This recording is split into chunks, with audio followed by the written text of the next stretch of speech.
बिस्मिल्लाहिर्रहमानिर्रहीम। अस्सलाम वालेकुम। दुबली पतली सी उस खातून से मेरी मुलाकात एक बस स्टॉप पर हुई थी। उन्होंने मुझसे हस्पताल का एड्रेस पूछा था। वो काफ़ी परेशान सी दिखाई दे रही थी। उनकी बाएं जानिब एक नौजवान लड़की खड़ी थी। उसकी तरफ इशारा करते हुए उन्होंने बताया कि इस बच्ची का हस्पताल से चेकअप करवाना है। इसके हाथों की उंगलियों के पट्टे काम नहीं कर रहे। बेचारी बच्ची काफ़ी तकलीफ़ में है। मैं उन्हें हस्पताल का एड्रेस बताते बताते पूछ बैठी कि इस लड़की से आपका क्या रिश्ता है। तो उन्होंने बताया कि ये मेरी बेटी है। लेकिन ये आपकी बेटी तो नहीं लगती, क्योंकि आपकी और इसकी उम्र में कोई खास फ़र्क नहीं है। मेरी इस बात के जवाब में उस खातून ने, जिन्होंने अपना नाम मासूमा बताया था, कहा कि ये लड़की उसके शौहर की बेटी है। छोटी सी उम्र में इस बच्चे की वालिदा फौत हो गई थी, तो मेरी शादी इसके बाप से हो गई। मैंने इसे माँ बनकर पाला है। मेरे शौहर उम्र में मुझसे कई साल बड़े हैं। बुढ़ापे और बीमारी की वजह से वो कहीं आ जा नहीं सकते, लिहाजा मैं ही बच्चे के इलाज के लिए मारी मारी फिर रही हूँ। बातों के दौरान वैन आ चुकी थी। खुदा हाफिज कहकर वो उसमें जा बैठी और अपने पीछे कई सवाल छोड़ गईं। जल्दी में मैं उनका फ़ोन नंबर या एड्रेस भी न ले सकी। इस खातून से अब शायद ही मुलाकात हो। बहरहाल बेचारी हालात का शिकार है। शायद ज़िंदगी इसी का नाम है। यही सोचते सोचते मैं अपनी मंजिल पर पहुंच चुकी थी। कई दिन इसी तरह गुजर गए और मैं तकरीबन उस खातून को भूल ही चुकी थी कि एक दिन उसी स्टॉप पर मेरी मासूमा से अचानक मुलाकात हो गई। हमें देखकर वो तकरीबन भागती हुई हमारी तरफ बढ़ी और कहने लगी, बाजी देख लें, खुदा ने हमारी मुलाकात करवा ही दी। मुझे आपसे मिलने की बड़ी ख्वाहिश थी। ख्वाहिश तो मुझे भी थी, मैंने ज़ेरे लब दोहराया। आप कुछ कह रही थी? मासूमा ने सवाल किया। कुछ नहीं, आप ये बताओ कि अब तुम्हारी बेटी कैसी है? बाजी क्या बताऊं, कई अस्पतालों के चक्कर लगा चुके हैं। कभी डॉक्टर हड़ताल पर होते हैं तो कभी वो हमारी बात ही नहीं सुनते। समझ नहीं आ रही कि क्या किया जाए। ऐसा कुछ नहीं है, आप एक बाहिम्मत खातून हैं और आज इतनी मायूस क्यों? बाजी हालात इंसान के बस से बाहर हो जाए ना, तो इंसान को कोई रास्ता नज़र नहीं आता। अरे नहीं, ऐसा ना कहो।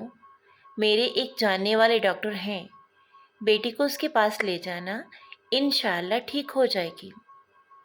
मैंने उसे डॉक्टर का मकाम और नाम बता दिया। और हाँ, तुम्हारे शौहर का क्या हाल है? वो पहले जैसा ही है। उस दिन तुमने जल्दी में कुछ नहीं बताया था।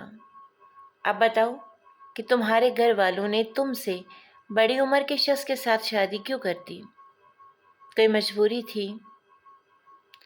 मजबूरी का तो मुझे इल्म नहीं। हाँ, ये जानती हूँ कि मैं अपने वालिदैन की गलत फैसले की बीन चढ़ा दी गई। जिन दिनों मुझ में अच्छा बुरा समझने की तमीज़ नहीं थी, मेरा ब्याह कर दिया गया, और वो भी मेरे बाप की उम्र के शख्स से। ताज्जुब है, आखिर उन्होंने क्या देखकर ये रिश्ता किया? मासूमा ने जवाब दिया कि उन्होंने रिश्तेदारों में मेरी शादी करने को तरजीह दी। बाकी अगर आप ये ख्याल करें कि वो कोई दौलतमंद शख्स है, ऐसा हरगिज़ नहीं है।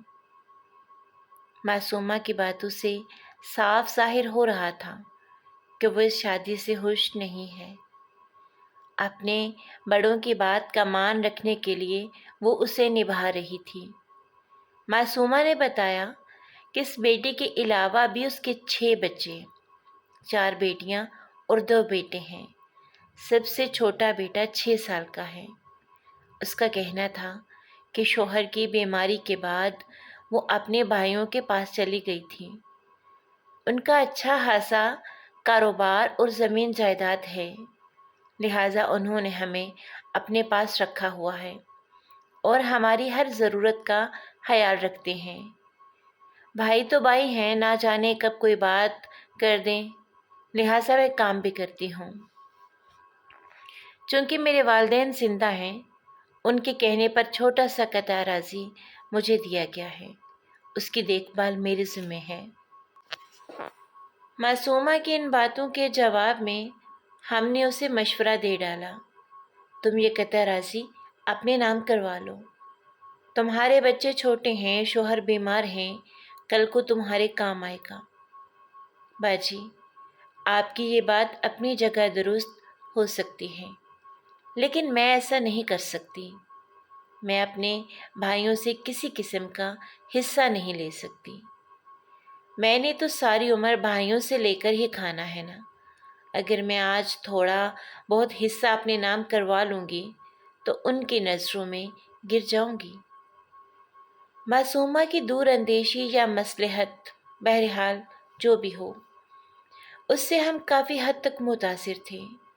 اتنی باتوں اور کوشش کے باوجود ابھی تک ہم اس کی بے جوڑ شادی میں ہی الجھے ہوئے تھے اور طرح طرح کی سوالوں سے اسے کھوجنے کی کوشش کر رہے تھے۔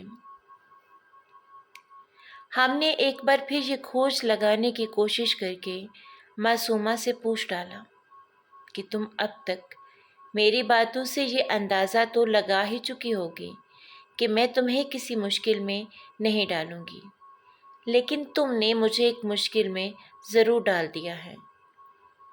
اب جو تم مجھے بتانے میں ہچکچاہٹ محسوس کر رہی ہو، نہیں باجی، آپ غلط سمجھ رہی ہیں۔ آپ کو کیسے سمجھاؤں کہ میں نے آپ سے کوئی بات نہیں چھپائی؟ یہ کہتے ہوئے اس کی آنکھوں سے آنسو جاری ہو چکے تھے، جنہیں چھپانے کے لیے اس نے اپنا منہ دوسری طرف کیا اور صرف اتنا بولی کہ میرے والدین کو اپنی غلطی کا احساس ہو چکا ہے کہ انہوں نے اپنی بیٹی کو غلط رسموں کی بھین چڑھا دیا ہے۔ اب وہ مجھ سے چھپ چھپ کر کہتے ہیں کہ ہم نے اپنے ہی ہاتھوں اپنی بیٹی کی زندگی تباہ کر دی۔ یہ بات کہہ کر معصومہ نے ہماری مشکل حل کر دی تھی۔ ہم معصومہ کی ہمت اور استقامت کی داد دیے بغیر نہ رہ سکے۔ کتنے اعتماد کے ساتھ وہ رشتوں کا بوجھ بخوبی اٹھائے ہوئے زندگی کی گاڑی چلا رہی تھی۔ آخر یہ بوجھ بیٹیوں ہی کو کیوں اٹھانا پڑتا ہے؟ بیٹیوں کی شادی کرنے سے پہلے ان کی رائے لینا، ان کی مرضی جاننا، ان کی مرضی کے مطابق فیصلے کرنا، یہ تو ہماری شریعت کہتی ہے نا، پھر کیوں؟